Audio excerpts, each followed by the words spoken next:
Hello friends, നമസ്കാരം. നമ്മുടെ Kerala TV സീരിയലിലേക്ക് എല്ലാവർക്കും സ്വാഗതം. അങ്ങനെ ബാലന് കിട്ടിയിരിക്കുന്ന മരുമകൾ നല്ല ഒന്നാന്തരം മരുമകളാണ് കേട്ടോ. ആ വാതിലിന് മുന്നിൽ ഞാൻ ഇങ്ങനെ ഈ വീടിൻ്റെ ഐശ്വര്യം ബാലനാണെന്ന് പറഞ്ഞ് എഴുതി വെക്കുമെന്നൊക്കെ പറഞ്ഞ് ഉദയഭാനു ഇങ്ങനെ പറഞ്ഞിട്ട് നിൽക്കുക. ഇത് കഴിഞ്ഞിട്ട് മകൾ മുറിയിൽ വന്നു. ഇങ്ങനെ ആകെ വല്ലാത്ത ആ ഒരു ഇതിങ്ങനെ ഇരിക്കുക. ഈ സമയത്ത് മകൾ മുറിയിലേക്ക് ചെന്നപ്പോഴേക്കും, അതായത് ദേവി മുറിയിലേക്ക് ചെന്നപ്പോഴേക്കും അനിയത്തി അങ്ങോട്ടേക്ക് വന്നു. ചേച്ചി എന്താ ചേച്ചി ഇങ്ങനെയെന്ന് ചോദിച്ചപ്പോൾ, നിനക്കൊക്കെ എങ്ങനെ ഇരുന്നാൽ മതിയല്ലോ, ഓരോ ഏടാകൂടങ്ങൾ ഉണ്ടാക്കി വെച്ചിട്ട് അനുഭവിക്കുന്നത് ഞാനല്ലേ, ആ വീട്ടിൽ ചെന്ന് കയറുന്നത് ഞാനാ. അപ്പം എൻ്റെ ചേച്ചി നാടോടുമ്പോഴേ നടുവേ ഓടണം. പിന്നെ നമുക്കിപ്പോൾ ആവശ്യം നല്ലൊരു കുടുംബമായിട്ടുള്ളൊരു ബന്ധമാണ്. പിന്നെ ഗോമതി സ്റ്റോർ ബാലൻ എന്ന് പറയുന്ന ആളിന് അത്യാവശ്യം നല്ല പേരും കാര്യങ്ങളൊക്കെ ഉണ്ട്, അറിയപ്പെടുന്ന ഒരു കുടുംബവും. പിന്നെ അങ്ങനെ ഒരു ബന്ധമൊക്കെ വരുമ്പോൾ നമുക്കൊരു വിലയൊക്കെ കിട്ടത്തില്ലേ എന്ന് ചോദിച്ചു. പിന്നെ എനിക്കൊരു കല്യാണമൊക്കെ കുഴപ്പം കൂടാതെ കിട്ടും എന്ന് പറയുമ്പോൾ, ഓഹോ അങ്ങനെയാണോ എന്ന് ചോദിച്ചു.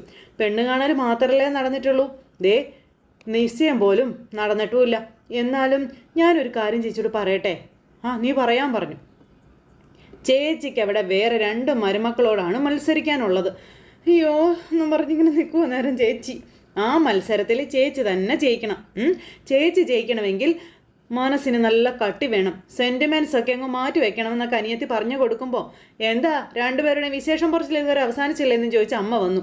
ചേച്ചി കുറ്റബോധം വേട്ടയാടുകയമ്മേ എന്ന് പറയുമ്പോൾ, എന്ത് കുറ്റബോധം അല്ല, ഞാൻ ചേച്ചിയോട് പറയുകയായിരുന്നേ, അവിടെ 2 മരുമക്കളോട് കൂടിയാണ് മത്സരിക്കേണ്ടത്, കുറച്ച് കുതന്ത്രങ്ങളൊക്കെ വേണമെന്ന്. പിന്നെ അല്ലാതെ ദേ മോളെ നോക്ക്, വന്ന് കയറിയ മഹാലക്ഷ്മി നീയായിട്ട് ചവിട്ടി പുറത്താക്കാനൊന്നും നോക്കരുത്, നമ്മ മകൾക്ക് പറഞ്ഞു കൊടുക്കുക. എന്നും പറഞ്ഞിങ്ങനെ ദേവി അവിടെ നിൽക്കുക കേട്ടോ. ഞാൻ പറഞ്ഞില്ലേ അച്ഛനും അമ്മയും വഴി തെളിച്ച് തരും, നീ ആ വഴി കൂടി ഇങ്ങനെ അങ്ങ് പോയാൽ മാത്രം മതിയെന്ന്.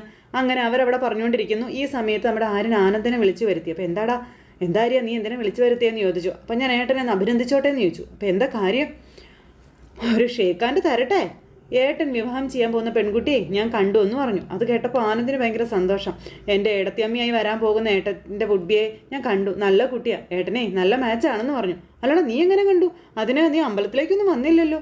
അപ്പം ഞാൻ വന്നിരുന്നേട്ടാ, ദൂരെ മാറി നിന്ന് ഞാൻ എല്ലാം കണ്ടെന്നും പറഞ്ഞു ആര്യൻ. പിന്നെ എൻ്റെ ഏട്ടൻ്റെ ചടങ്ങിൽ നിന്നും എനിക്ക് മാറി നിൽക്കാൻ പറ്റുമോ എന്ന് ചോദിച്ചപ്പം, അങ്ങനെ വരട്ടെ, മിത്രയുടെ മെസ്സേജ് ഉണ്ടായിരുന്നു, നല്ല കുട്ടിയാണെന്നും പറഞ്ഞു. അപ്പോൾ ഞാൻ അമ്പലത്തിൻ്റെ പരിസരത്ത് തന്നെ ഉണ്ടായിരുന്നു എന്ന് പറഞ്ഞപ്പോൾ, എടാ അവിടെ വരെ വന്നിട്ട് നീ അകത്തേക്ക് വരാതിരുന്നതെന്ന് അന്നേരം ആനന്ദ് ചോദിക്കുക. അവിടെ എല്ലാവരും ഉണ്ടായിരുന്നല്ലോ ഏട്ടാ, ഞാനായിട്ട് ഇനി അവരുടെ ഒരു സന്തോഷം കളയണ്ടെന്ന് വിചാരിച്ചത് കൊണ്ടാണെന്ന് പറഞ്ഞു. അതുകൊണ്ട് തന്നെ എല്ലാം ദൂരം നിന്ന് കാണുകയാണ് ചെയ്തതെന്ന് ആര് പറയും കേട്ടോ. അപ്പോൾ ഏട്ടന് കുട്ടി ഇഷ്ടമായില്ലേന്ന് ചോദിച്ചപ്പോൾ, എടാ അച്ഛനൊരു കാര്യം തീരുമാനിക്കുമ്പോഴേ അത് പിന്നെ ഞാനായിട്ട് എങ്ങനെ കൊച്ചു കള്ളാ, ഏട്ടനെ ഇഷ്ടപ്പെട്ടെന്ന് എനിക്ക് അറിയാമെന്ന് പറഞ്ഞപ്പോൾ, അതേടാ എനിക്ക് ആ കുട്ടി ഒത്തിരി ഇഷ്ടമായി എന്ന് പറഞ്ഞു. കാത്തിരുന്നതിനൊക്കെയുള്ള ഫലം കിട്ടി. ഇപ്പം ഏട്ടൻ്റെ നിലപാടൊക്കെയോ? ഇപ്പം ആ നിലപാടൊന്നും ഇല്ലടാ, അതൊക്കെ മാറിയെന്ന് പറയുക. ഏട്ടൻ്റെ ഈ സന്തോഷം കാണുമ്പോഴേ എൻ്റെ മനസ്സ് നിറയുകയാണെന്ന് നേരം പറഞ്ഞുകൊണ്ട് ആര്യൻ, എടാ ആര്യ, നീ ആ വാടക വീട്ടിലെ താമസമൊക്കെ ഒന്ന് മതിയാക്കിക്കേ, എന്നിട്ട് വീട്ടിലോട്ട് വരാൻ നോക്ക്. നീ ഇല്ലാതെ വീട് എനിക്ക് പറ്റുന്നില്ലടാ എന്ന് പറയുമ്പോൾ, ഞാൻ വരാം ഏട്ടാ, കുറച്ചുകൂടെ കഴിയട്ടെ എന്ന് പറഞ്ഞു. എടാ ഇനി എന്താടാ കുറച്ചുകൂടെ കഴിയാനായിട്ടുള്ളത്? എടാ ഇപ്പം തന്നെ കുറേ ആയില്ലേ, നീ എന്താ എങ്ങനെ? എടാ നിങ്ങൾ എത്രയും പെട്ടെന്ന് അങ്ങോട്ടേക്ക് വരണം, കഴിയുമെങ്കിൽ ഇന്നോ നാളെയോ തന്നെ അങ്ങോട്ടേക്ക് വരണമെന്ന് പറയുമ്പോൾ, വരാം ഞാൻ വന്നോളാമെന്ന് പറഞ്ഞു ആര്യൻ. എന്തായാലും ഏട്ടൻ അഡ്വാൻസായി തന്നെ എൻ്റെ വിവാഹ മംഗളാശംസകൾ എന്നൊക്കെ പറഞ്ഞ് അങ്ങനെ ഏട്ടനും അനിയനും കൂടെ വഴിയിൽ കണ്ട് സംസാരിച്ചു. അങ്ങനെ ഏട്ടനെ കെട്ടിപ്പിടിച്ച് ആര്യൻ അവിടെ നിന്ന് പോയി. ആനന്ദ് ഇങ്ങനെ അവിടെ നോക്കി നിൽക്കുക. അപ്പോൾ ആനന്ദിന് ഒത്തിരി സന്തോഷമായി. എന്ത് ഞാൻ കുട്ടിയെ വിളിക്കണം? ദേവി എന്ന് വിളിക്കണോ, അതോ ശ്രീദേവി എന്ന് വിളിക്കണോ, അതോ വെറും ശ്രീ എന്ന് വിളിക്കണോ? 3 ചേര് ഞാൻ എന്താ ചെയ്യണ്ടേ എന്നൊക്കെ പറഞ്ഞാൽ പാവം ഇങ്ങനെ സ്വപ്നം കണ്ടുകൊണ്ട് അവിടെ നിൽക്കുക. ഈ സമയമാണ് അവരുടെ ആ വീട്, അതായത് ശ്രീദേവിയുടെ വീട്ടുകാരുടെയൊക്കെ ആ ഒരു സ്ഥലത്തിൻ്റെ ഒരു ഏകദേശ സെറ്റപ്പ് മനസ്സിലാകുന്നത്. വേറൊന്നുമല്ല, ഒരു തനി ചേരി. ആ ചേരിയിൽ കുറേ സാധാരണക്കാരായിട്ടുള്ള പാവപ്പെട്ട മനുഷ്യർ. അവിടെ അടിയും പിടിയും ഇടിയും ചവിട്ടും കുത്തും ഒക്കെ ആയിട്ടാണ് ഇവരുടെ ജീവിതം. അപ്പോൾ ഒരു പൈപ്പും ചോടും ഉണ്ട്. ആ പൈപ്പും ചോട്ടിൽ വെള്ളം പിടിക്കാൻ 1000 സ്ത്രീകളും ഉണ്ട്. അവരൊക്കെ ആയിട്ട് അടി ഉണ്ടാക്കലാണ് നമ്മുടെ ചേച്ചിയുടെ മെയിൻ പണി. പുള്ളിക്കാരിയാണെങ്കിൽ ഏറ്റവും അവസാനം വന്ന് ഏറ്റവും ആദ്യം പോകാനായിട്ട് ശ്രമിക്കുന്ന സമയത്ത് ബാക്കിയുള്ള സ്ത്രീകളെല്ലാവരും കൂടി പുള്ളിക്കാരി അവിടെ ഇട്ട് അടിക്കോ ഇടിക്കോ ഉന്തും തള്ളും ബഹളവും ഒക്കെ. അപ്പോഴേക്കും ഇത്രയും നേരം കുറ്റബോധമാണെന്നും പറഞ്ഞു പഞ്ചപാവം ചമഞ്ഞിരുന്ന നമ്മുടെ ശ്രീദേവി ദേ വരുന്നു മാഷേ, പറന്ന് കയറി അങ്ങ് വന്ന് നോക്കുമ്പോൾ അമ്മയെല്ലാവരും കൂടെ എടുത്തിട്ട് ഇടിക്കുന്നതല്ലേ കാണുന്നത്. അത് കണ്ടപ്പോൾ നമ്മുടെ ശ്രീദേവി ഓടിക്കതച്ചങ്ങ് വന്നിട്ട് അവിടെ ഇരുന്ന ആ പാത്രമെല്ലാം കൂടെ ചവിട്ടി അങ്ങ് തെറിപ്പിച്ച്, എന്താ ഇവിടെ എന്ന് ചോദിച്ചു. അപ്പോഴേക്കും ഇവളുമാരെ എന്നെ വെള്ളം എടുക്കാൻ സമ്മതിക്കുന്നില്ല എന്ന് പറഞ്ഞു. അപ്പോൾ ദേവി നീ വെറുതെ പ്രശ്നം ഉണ്ടാക്കരുത്, ആദ്യം വന്നവർ ആദ്യം എന്ന് പറഞ്ഞു ചേച്ചിമാർ. അതെ, അമ്മയെ പിടിച്ച് തള്ളുന്നത് ഞാൻ കണ്ടതാ, അതിന് പകരമായിട്ട് ഈ പൈപ്പും ചവിട്ടിന്ന് ഞാൻ ആദ്യം വെള്ളം എടുക്കുമെന്ന് പറഞ്ഞുകൊണ്ട് നമ്മുടെ ലാസ്റ്റ് ദേവി തന്നെ വെള്ളം എടുക്കാനായിട്ട് ഇങ്ങനെ അവിടെ കൊണ്ട് വെക്കുമ്പോഴേക്കും ചേച്ചിമാർ അത് പിടിച്ചെടുത്ത് മാറ്റി. അപ്പോഴേക്കും ദേവി കുടത്തിലേക്ക് അങ്ങ് ചവിട്ടിയിട്ട് തൊട്ട് പോകരുതെന്ന് പറഞ്ഞു. അങ്ങനെ ചേച്ചിയുടെ കയ്യിൽ വരെ ചവിട്ടി. ചോണയുണ്ടെങ്കിൽ തൊട്ട് നോക്കാം, ചോണയുണ്ടെങ്കിൽ തൊട്ട് നോക്കാൻ പറഞ്ഞ ദേവി കേട്ടോ.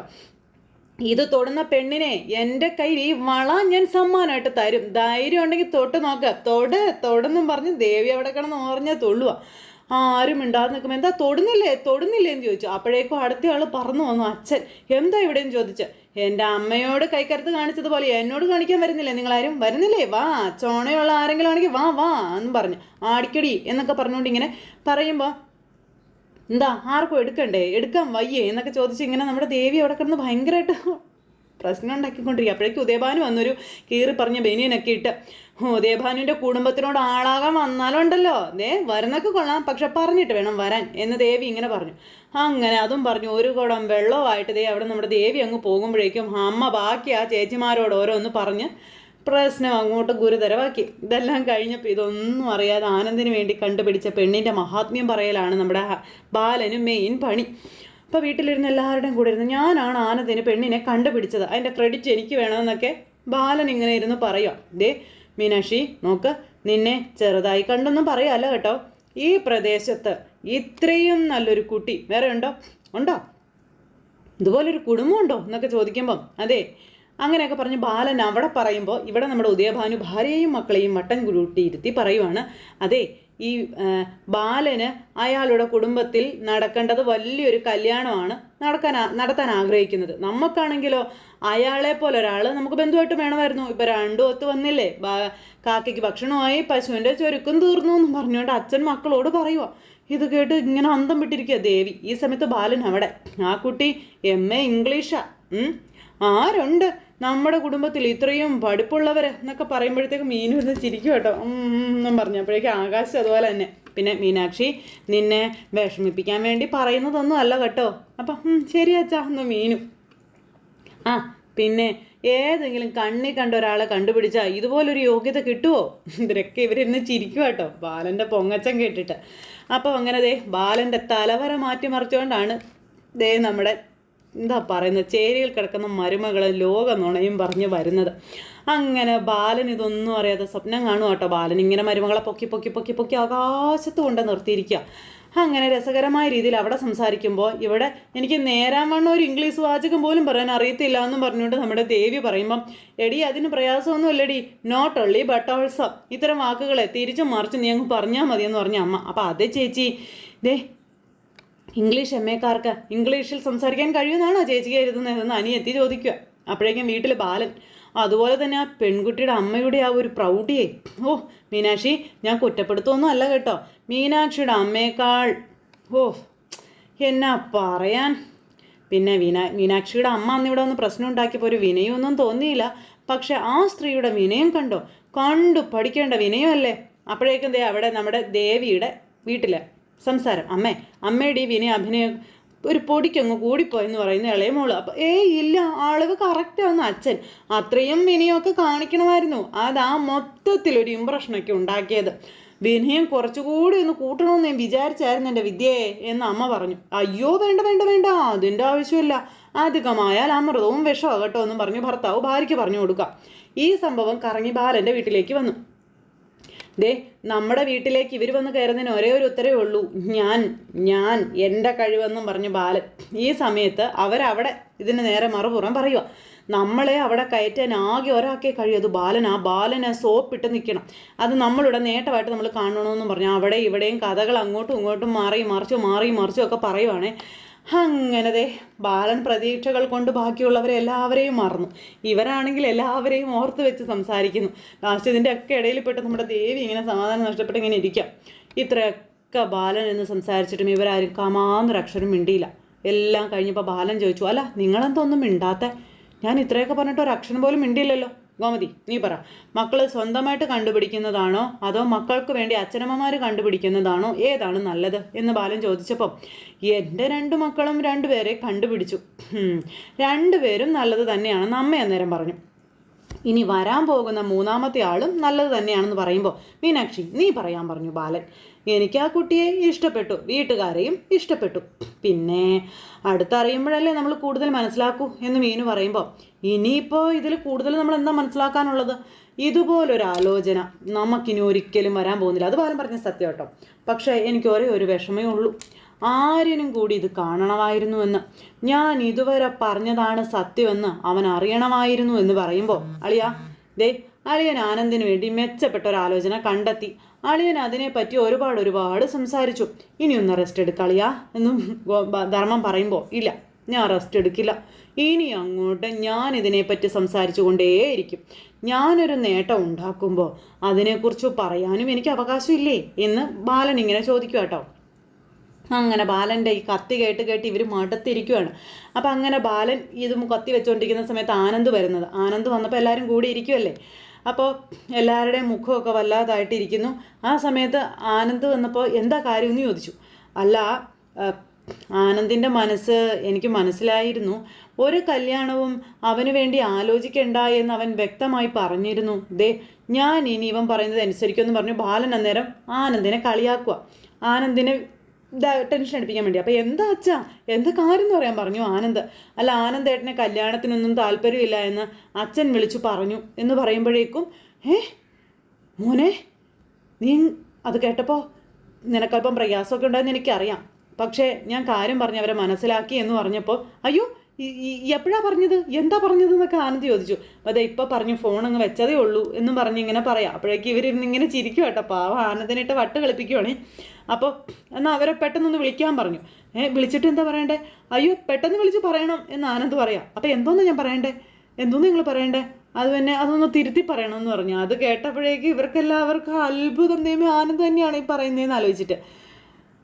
അപ്പം എന്ത് പറയണമെന്ന് നീ പറയാൻ പറഞ്ഞു ബാലൻ. അല്ല അത് പിന്നെ കല്യാണത്തിന് എനിക്ക് ഇഷ്ടമാണെന്ന് അച്ഛനൊന്ന് പറയണമെന്ന് പറഞ്ഞു. അപ്പോഴേക്കും ഇവരെല്ലാവരും അങ്ങനെ ഒത്തിപ്പിടിച്ച് ചിരിക്കുക കേട്ടോ. നമ്മുടെ കള്ള ഇങ്ങ് വരട്ടെ എന്ന് പറഞ്ഞു.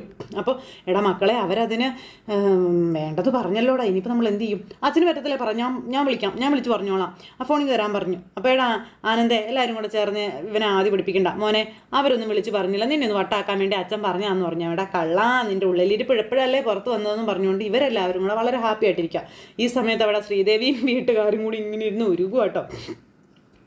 അല്ല, നിന്നെ നല്ലൊരു കുടുംബത്തിലേക്ക് പറഞ്ഞു വിടണം, പിന്നെ നമ്മുടെ കടങ്ങളൊക്കെ വീട്ടാൻ ഗോമതി സ്റ്റോർ ബാലൻ നമ്മളെ സഹായിക്കും എന്നൊക്കെയാണ് ചേട്ടൻ പറയുന്നത്. ഇതൊക്കെ കേട്ടപ്പോൾ ഒന്നും പറഞ്ഞിരിക്കുവാണ്.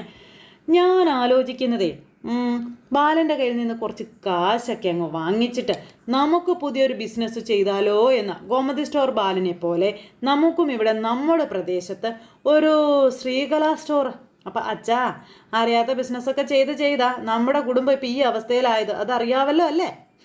അപ്പോൾ ഉദയേട്ട സമാധാനപ്പെട്, ആദ്യം ഈ പെണ്ണിൻ്റെ കെട്ടൊന്ന് കഴിയട്ടെ, അതിനുശേഷം നമുക്ക് എന്താണെന്ന് വെച്ച് ചെയ്യാം. സ്റ്റെപ്പായിട്ട് നിങ്ങൾ എല്ലാം കൂടെ ഒറ്റയടിക്ക് വരാൻ നോക്കണ്ടെന്നേ. അങ്ങനതെ ഇവരിങ്ങനെ പറഞ്ഞുകൊണ്ടിരിക്കുമ്പോഴത്തേക്ക് എടാ ഉദയഭാനു എന്ന് പറഞ്ഞ് 2 പേര് വഴക്കുണ്ടാക്കി വീട്ടിലേക്ക് വന്നു. അപ്പോൾ അയ്യോ ഇത് ആരൊക്കെയാ, വന്ന കാലിൽ പുറത്ത് നിൽക്കാതെ അകത്തേക്ക് വരൂ എന്നും പറഞ്ഞ് ഇവർ അകത്തേക്ക് വിളിക്കുന്നു. അപ്പോഴേക്കും ഇവർ ഉദയഭാനുവിനോട് പൈസ ചോദിച്ച് വന്നതായിരുന്നു. അപ്പം എന്തിനാ ഈ വഴിയിൽ വെച്ച് ഒച്ചപ്പാടും ബഹളവും ഒക്കെ അയ്യേ എന്ന് പറഞ്ഞുകൊണ്ട് ഈ ഉദയഭാനു ഇരുന്ന് പറഞ്ഞുകൊണ്ടിരിക്കുക കേട്ടോ. അതെ, നമ്മുടെ ഞാലമ്മ ചേച്ചി വെച്ചിരിക്കുന്ന കുറിയെ നാളെ ഞങ്ങൾക്ക് പറഞ്ഞിരിക്കുന്നത് അതെന്തിനു വേണ്ടിയാ, വിനോദിൻ്റെ കട വീട്ടാനാ എന്നും പറഞ്ഞുകൊണ്ട് അവരൊക്കെ ഇങ്ങനെ പറയുന്നു തൊട്ട് 2 പേരും കൂടി. പിന്നെ അതുപോലെ തന്നെ നമുക്കൊരു ചായയൊക്കെ കുടിച്ച് വർത്താനൊക്കെ പറഞ്ഞിട്ട് പോകാമെന്നേ, വാന്നേ മക്കളെ, ദേവി, വിദ്യേ, വിനോദ് മാമൻ എന്നും പറഞ്ഞ് ഇങ്ങനെ വിളിക്കുമ്പോൾ എൻ്റെ ദൈവമേ എന്നും പറഞ്ഞിങ്ങനെ മക്കളിരിക്കാം. അപ്പോൾ ഈ വാചകങ്ങളിലൊന്നും ഞങ്ങൾ വീഴത്തില്ലെന്ന് വിനോദിൻ്റെ ചേച്ചി നാട്ടുകാരിൽ നിന്ന് മുഴുവൻ കടം മേടിച്ചു കഴിഞ്ഞിട്ട് അത് തിരിച്ചു ചോദിക്കുമ്പോൾ പഞ്ചാര വർത്താനം പറഞ്ഞ് തിരിച്ചയക്കുന്നു. ഇന്ന് ഞങ്ങൾക്ക് പൈസ കിട്ടിയേ പറ്റുമെന്ന് പറഞ്ഞായി അവർ. അപ്പം ചേച്ചി ഒന്ന് ഇടപെട്ട് അവരെ പറഞ്ഞയക്കാൻ പറഞ്ഞു വിദ്യ. പിന്നെ എന്നും പറഞ്ഞിരിക്കുന്നു. ഇല്ലെങ്കിൽ അറിയാമല്ലോ, അത് പിന്നെ വലിയ വഴക്കാകും ചേച്ചി, ഒന്ന് ചെല്ലി ചേച്ചി, അച്ഛൻ്റെ അമ്മയുടെ തട്ടിപ്പിൽ ഇടപെട്ടെ ഞാനൊരു വലിയ കള്ളിയായി പോകുന്ന ലക്ഷണം ഉണ്ടെന്നും പറഞ്ഞുകൊണ്ട് ദേവി. അപ്പം നിങ്ങൾ പോയിട്ട് മറ്റന്നാൾ വരാൻ പറഞ്ഞപ്പോൾ പറ്റത്തില്ല, അത് മാത്രം പറ്റത്തില്ല എന്ന് പറഞ്ഞു. എങ്കിലൊരു കാര്യം ചെയ്യേ, പോയി കേസ് കൊടുക്കാൻ പറഞ്ഞു. അപ്പോൾ ചേച്ചി പ്രശ്നമാകുമ്പോൾ ചേച്ചി ചെല്ലി ചേച്ചി എന്ന് പറഞ്ഞുകൊണ്ട് വിദ്യ ഇങ്ങനെ പറഞ്ഞു വിടുന്നിടത്ത് ഇന്നത്തെ കഥ അവസാനിച്ചു കേട്ടോ. അപ്പോൾ എല്ലാവരും കാത്തിരുന്ന് കാണണേ. എല്ലാവർക്കും നല്ലൊരു ദിവസം ആശംസിക്കാം കേട്ടോ.